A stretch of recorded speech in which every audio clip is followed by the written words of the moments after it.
Ensuite, tu avais apporté un autre point qui a été difficile, de l'aide psychologique pour tes parents. Raconte-moi donc ça. Ah ouais.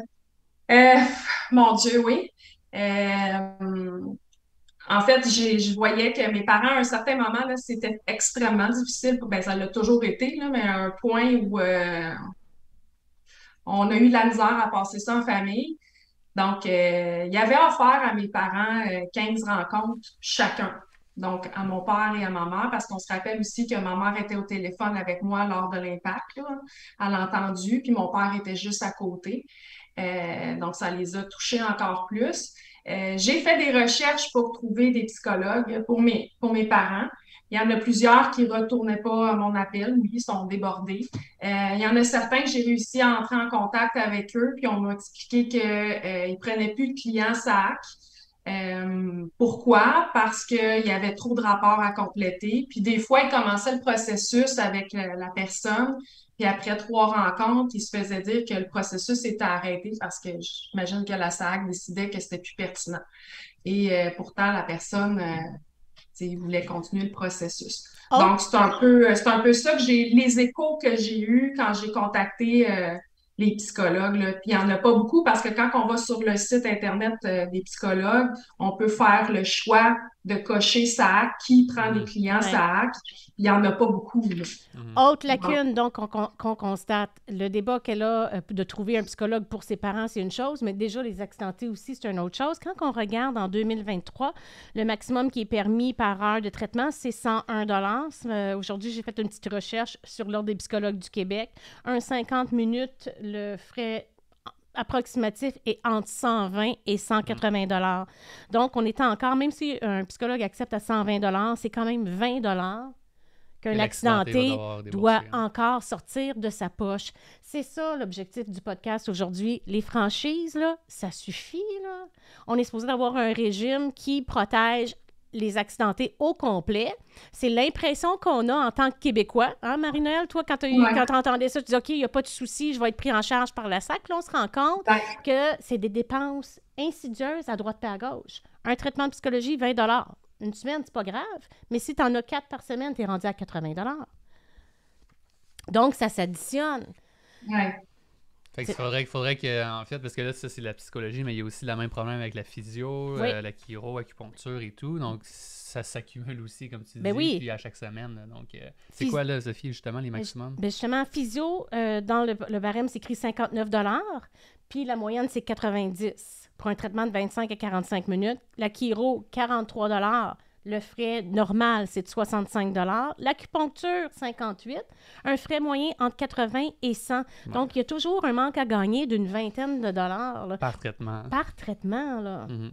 Toi, Marinelle, est-ce que ça t'est arrivé justement d'avoir à débourser des frais supplémentaires pour tes traitements ou heureusement tu as trouvé des intervenants qui se contentaient des tarifs de la SAC? Ben, étant donné que je suis une accidentée grave de la route, moi, mes soins, je les ai au centre de réadaptation. Autant quand j'étais au service interne, là, j'étais au service externe OK. parce que je suis rendue à la maison. Mais l'été dernier, il y a eu un bris de service au centre de réadaptation parce qu'il y a eu des vacances des physiothérapeutes. Puis il y a aussi eu des cas de COVID. Ce qui fait en sorte que ça a diminué mon nombre de séances pour moi puis d'autres patients. Et là, j'ai entré en communication avec la SAAC pour leur dire que moi, je suis supposée d'être en physiothérapie intensive. Puis j'ai besoin de mes soins. Là. Moi, c'est mon avenir, c'est mes jambes, c'est ma qualité de vie qui est en jeu. Puis mon orthopédiste m'avait bien dit, c'est là, c'est pas dans un an que tu dois faire ta thérapie. Euh, j'ai été encore une fois drôlement reçue par la SAC. Là. On m'a dit que je devais dire à mon centre de réadaptation que c'était eux qui devaient m'offrir le service, puis que s'il manquait, qu'il fallait qu'ils engagent des gens parce que la SAC payait en fait le centre de réadaptation. Puis moi, quand je parlais au centre de réadaptation, j'essayais de trouver des solutions. Puis eux, ce qu'ils me répondaient, ils me disaient, ben, essaye de voir avec la SAC. J'étais pris en sandwich entre les deux.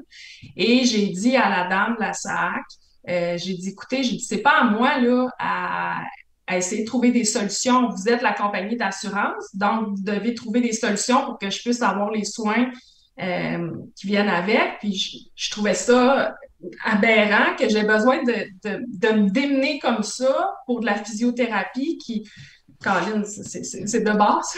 Mhm.